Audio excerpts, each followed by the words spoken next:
നമസ്കാരം, ഞാൻ വിവേക് ബാലകൃഷ്ണൻ. കൊച്ചി പള്ളുരുത്തി സെന്റ് റീത്ത സ്കൂളിൽ 8ാം ക്ലാസ്സിൽ പഠിക്കുന്ന ഒരു പെൺകുട്ടി ഹിജാബ് ധരിച്ചു വന്നു. ആ കുട്ടിയെ ക്ലാസ്സിൽ നിന്നും പുറത്താക്കി. അതിനുശേഷം STPIക്കാർ ആ സ്കൂളിൽ വന്ന് വലിയ പ്രശ്നമുണ്ടാക്കി. അതേ തുടർന്ന് ആ സ്കൂള് 2 ദിവസം പൂട്ടിയിട്ടു. ഇതൊക്കെയായിരുന്നു ആ ഒരു സ്കൂളിൽ നിന്ന് ജനമറിഞ്ഞ വാർത്തകൾ. പിന്നീട് വിദ്യാഭ്യാസ മന്ത്രി ശ്രീ ശിവൻകുട്ടി ഈ ഒരു കാര്യത്തിനെ വളരെ ശക്തമായ രീതിയിൽ പരാമർശിക്കുകയുണ്ടായി. അതായത് സ്കൂളിൽ ഇങ്ങനെ ഒരു കാര്യം നടന്നിട്ടുണ്ടെങ്കിൽ തീർച്ചയായിട്ടും അത് വിദ്യാഭ്യാസ നിയമലംഘനമാണെന്നും നിർവഹണ ലംഘനമാണെന്നുമാണ് മന്ത്രി ശിവൻകുട്ടി ഈ ഒരു കാര്യത്തെക്കുറിച്ച് പരാമർശിച്ചത്. ഈ ഒരു സ്കൂള് ക്രിസ്ത്യാനികൾ നടത്തുന്ന അല്ലെങ്കിൽ ക്രിസ്തുമത വിശ്വാസികൾ നടത്തുന്ന ഒരു സ്കൂളാണ്. അവിടെ പല വിധത്തിലുള്ള കുട്ടികളാണ് ആ സ്കൂളിൽ പഠിക്കുന്നത്. ഏകദേശം 30 വർഷത്തോളം പഴക്കം ആ സ്കൂളിനുണ്ട്. മാത്രമല്ല 2018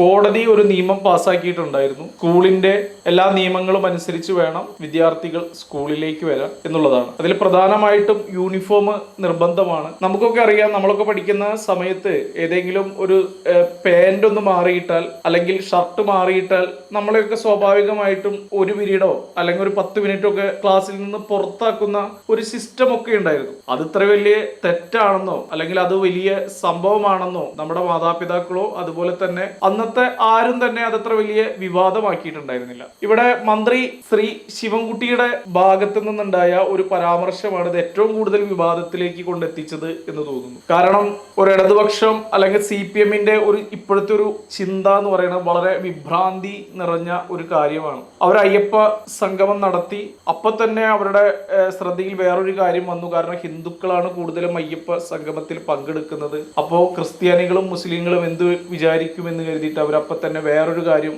പ്രഖ്യാപിച്ചു.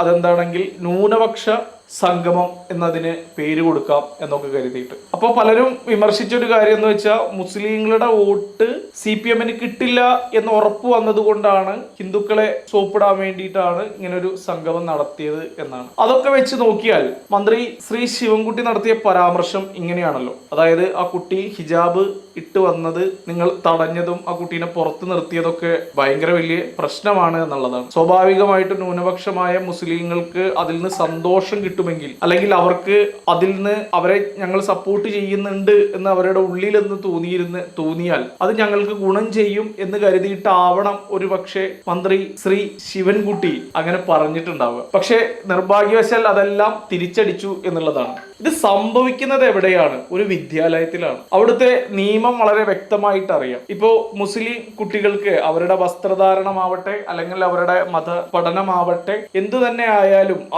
അത് മാത്രം പഠിപ്പിക്കുന്ന സ്കൂളുകളുണ്ട്. അതുപോലെ തന്നെ ക്രിസ്തീയ സ്കൂളുകളുണ്ട്, ഹിന്ദുക്കളുടെ സ്കൂളുകളുമുണ്ട് എന്നാണ് ഞാൻ വിശ്വസിക്കുന്നത്. എത്രമാത്രം ഉണ്ട് എന്നറിയില്ല. എന്നാലും അത്തരത്തിലുള്ള സ്കൂളുകൾ നിങ്ങൾ അതാണ് ആഗ്രഹിക്കുന്നതെങ്കിൽ അല്ലെങ്കിൽ ഞാനൊരു ഹിന്ദുവായി മാത്രം പഠിക്കാനാണ് ആഗ്രഹിക്കുന്നതെങ്കിൽ നിങ്ങൾ അങ്ങനത്തെ സ്കൂളിൽ പോവുക. നിങ്ങൾ മുസ്ലിങ്ങളായി മാത്രം പഠിക്കുന്ന ഒരു സ്കൂളാണ് നിങ്ങൾക്ക് വേണ്ടത്, നിങ്ങൾ അങ്ങനത്തെ സ്കൂളിൽ പോവുക. ക്രിസ്ത്യാനികളായി മാത്രം പഠിക്കുന്ന സ്കൂള് വേണമെങ്കിൽ നിങ്ങൾ അവിടെ പോവുക.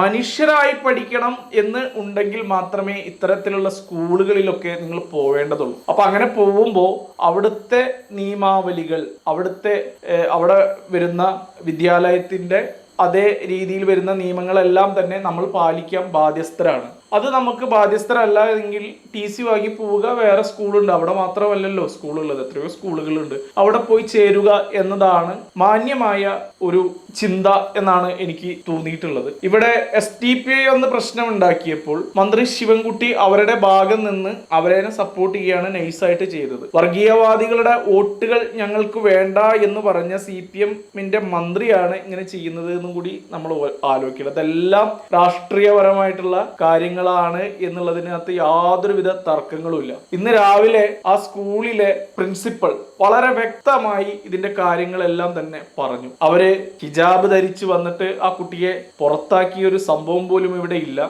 മാത്രമല്ല ആ കുട്ടി ഹിജാബ് ധരിച്ച് വന്നത് ആർട്സ് ഡേയുടെ അന്നായിരുന്നു. പിന്നെ എങ്ങനെയാണ് ആ കുട്ടിയെ പുറത്താക്കുന്നത്? ഇതൊക്കെ വളരെ വൈകി ജനങ്ങളിലേക്ക് എത്തുകയും മറ്റുള്ള കള്ളമായ കാര്യങ്ങൾ അതിവേഗം ജനങ്ങളിലേക്ക് എത്തുകയും ചെയ്യുന്ന ഒരു സംഭവമാണ് നമ്മളിപ്പോൾ കണ്ടത്. ഇതിനെതിരെ മന്ത്രി ശിവൻകുട്ടിക്കെതിരെ സ്കൂൾ അധികൃതർ കോടതിയെ സമീപിക്കും എന്നാണ് പറഞ്ഞുള്ളത്. തീർച്ചയായിട്ടും അത് വേണം. മന്ത്രി വിദ്യാഭ്യാസ മന്ത്രിയാണ് എന്ന് ആ മന്ത്രിക്കെങ്കിലും ഒരു തോന്നലുണ്ടാവണം. അദ്ദേഹം ഇന്ന് പത്രസമ്മേളനത്തിൽ സംസാരിച്ച സംസാരങ്ങളൊന്നും തന്നെ യാതൊരുവിധ ക്വാളിറ്റിയും ഇല്ലാതെ, യാതൊരു വിധത്തിലുള്ള ഒരു വിദ്യാഭ്യാസ മന്ത്രിയാണ് താനെന്ന് സ്വയം ബോധ്യമില്ലാത്ത രീതിയിലാണ് അദ്ദേഹം സംസാരിച്ച സംസാരങ്ങളെല്ലാം തന്നെ. യാതൊരുവിധ സംശയവുമില്ല. അപ്പൊ ഇത്തരത്തിലുള്ള ആളുകളെയൊക്കെ ഇത്തരത്തിലുള്ള മന്ത്രിസ്ഥാനത്തേക്ക് ആരാണ് ഇവിടെ നിർദ്ദേശിക്കുന്നത്? വിദ്യാഭ്യാസം കൈകാര്യം ചെയ്യുമ്പോൾ അല്പമെങ്കിലും ഒരു വിദ്യ കയ്യിലുള്ള ആളുകളാവണം എന്ന് മലയാളികൾ ഒന്ന് വിചാരിക്കുന്നതിൽ തെറ്റില്ല എന്ന് തോന്നുന്നു. തീർച്ചയായിട്ടും ഈ ഒരു സമീപനം വളരെ മോശമായി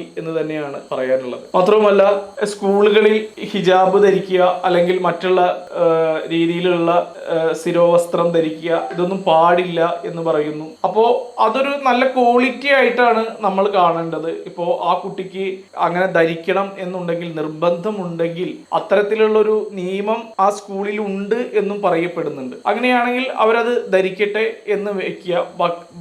മാത്രമല്ല, ഈ മാനേജ്മെന്റിൽ അല്ലെങ്കിൽ സ്കൂള് അത് അനുവദിക്കുന്നില്ല എങ്കിൽ അത് ചെയ്യാതിരിക്കുക എന്നുള്ളതാണ്. കാരണം നമുക്കറിയാം, ഇവിടെ ഇപ്പോൾ വളരെയധികം വർഗീയത ആളി പടർന്നുകൊണ്ടിരിക്കുകയാണ്. ഇവിടെ ക്രിസ്ത്യാനിയും മുസ്ലിമും തല്ലിച്ചാവണം എന്ന് വിചാരിക്കുന്ന ഒരു വിഭാഗം ആളുകൾ ഇവിടെ ഉണ്ട് എന്നാണ് സാധാരണ ഊണ് കഴിക്കുന്ന ഒരു മനുഷ്യന് മനസ്സിലാവുക. ഇത് അതിനുള്ള തീപ്പൊരി മന്ത്രി കൊളത്തിയിട്ടു എന്ന് വേണമെങ്കിൽ നമുക്ക് പറയാം. ഇവിടെ ഭയങ്കര എതിർപ്പാണല്ലോ. മുസ്ലിങ്ങളും ക്രിസ്ത്യാനികളും തമ്മിൽ ഭയങ്കരമായി തല്ലുന്നു. ചില ഹിന്ദുക്കൾ അത് കണ്ട് സന്തോഷിക്കുന്നു, അല്ലെങ്കിൽ വീണ്ടും തല്ലിപ്പിക്കാൻ വേണ്ടിയുള്ള ശ്രമങ്ങൾ നടത്തുന്നു. ഇതൊക്കെ എത്രയില്ല എന്ന് പറഞ്ഞാലും പ്രത്യക്ഷത്തിൽ ഈ മന്ത്രിയുടെ പരാമർശമടക്കമായിട്ട് നമ്മളിപ്പോൾ മനസ്സിലാക്കേണ്ടത് അത്തരത്തിലുള്ള ആളുകൾ ഉണ്ട് എന്നാണ്. നിങ്ങളൊരു കാര്യം മനസ്സിലാക്കണം. ഇന്ന് 15/10/2025 വൈകുന്നേരം അയ്യപ്പന് സ്വർണം നഷ്ടപ്പെട്ടതിൽ സമരം ചെയ്തിട്ട് സന്ദീപ് വാര്യർ അടക്കമുള്ള കോൺഗ്രസ് പ്രവർത്തകർ ഇന്ന് ജയിലിൽ നിന്ന് ഇറങ്ങിയിട്ടുണ്ട്. അദ്ദേഹം അതിൽ പറഞ്ഞത്, അയ്യപ്പന്റെ സ്വർണത്തിന് വേണ്ടി സമരം ചെയ്ത ആളുകളിൽ ഹിന്ദുക്കൾ മാത്രമല്ല മുസ്ലിങ്ങളും ക്രിസ്ത്യാനികളും ഉണ്ട് എന്റെ ഒപ്പം എന്നാണ്. ഏകദേശം 10-15ഓളം ആളുകളെയാണ് അവര് ജയിലിലടച്ചത്. ആ ജയിലിലടച്ച ആളുകളിൽ ഇത്തരം ആളുകൾ ഉണ്ട് എന്നുള്ളതാണ്. അപ്പോൾ നിങ്ങളൊക്കെ എവിടെയാണ് ജീവിക്കുന്നത്, അല്ലെങ്കിൽ എവിടെയാണ് നിങ്ങൾക്കൊക്കെ മതേതരത്വം ഉള്ളത്? CPM നേതാക്കൾക്ക് എവിടെയെങ്കിലും മതേതരത്വം ഉള്ളതായിട്ട് എപ്പോഴെങ്കിലും നിങ്ങൾക്ക് തോന്നിയിട്ടുണ്ടോ? ഉണ്ടായിരുന്നെങ്കിൽ ഒരിക്കലും ഈ ഒരു സംഭവത്തിനെ ഈ രീതിയിൽ കാണുകയും ഈ രീതിയിൽ തലയിൽ കുറച്ചെങ്കിലും വെളിവുള്ള ഒരാളുകൾ സംസാരിക്കില്ല.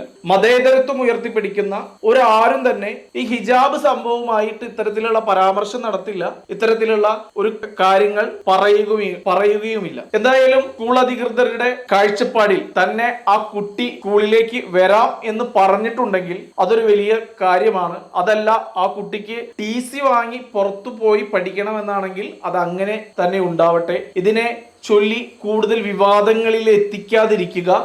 ക്രിസ്ത്യാനികളും മുസ്ലിങ്ങളും ബോധമില്ലാത്തവരും അന്ധമായ മതത്തിൽ വിശ്വസിക്കുന്നവരുമല്ല, സാമൂഹ്യ നീതിയും ബോധവുമുള്ള ആൾക്കാരാണെന്ന് പൊതുജനത്തിന് മനസ്സിലാവട്ടെ. നിങ്ങൾ നല്ലവരായ ആളുകളുടെ കരിവാരിത്തേക്കുന്ന രീതിയിലുള്ള പ്രവർത്തനങ്ങൾ അവസാനിപ്പിക്കുക. നിങ്ങൾക്ക് താല്പര്യമില്ലെങ്കിൽ നിങ്ങൾ അവിടുന്ന് പോവുക, താല്പര്യമുണ്ടെങ്കിൽ ആ നിയമങ്ങൾ അനുസരിക്കുക. ഇത്രയേ ഈ കാര്യത്തിലുള്ളൂ. അത് വലിയൊരു പ്രശ്നമാക്കി ഈ തെരഞ്ഞെടുപ്പ് അടുക്കുമ്പോൾ ഹിന്ദുവിനെയും മുസ്ലിങ്ങളെയും ക്രിസ്ത്യാനികളെയൊക്കെ വിഭജിച്ച് വീണ്ടും ഒരു വർഗീയത ഉള്ളിൽ കൊണ്ടുവന്ന് ആർക്കെങ്കിലും വോട്ടിന്റെ നേട്ടം ഉണ്ടാവാനാണ് ഇത് ചെയ്യുന്നതെങ്കിൽ അവരെ തീർച്ചയായിട്ടും നിലം കുത്തിക്കുക എന്നതാണ് നിങ്ങൾ ചെയ്യേണ്ടത്.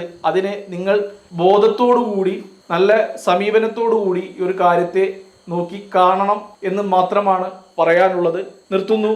നന്ദി, നമസ്കാരം.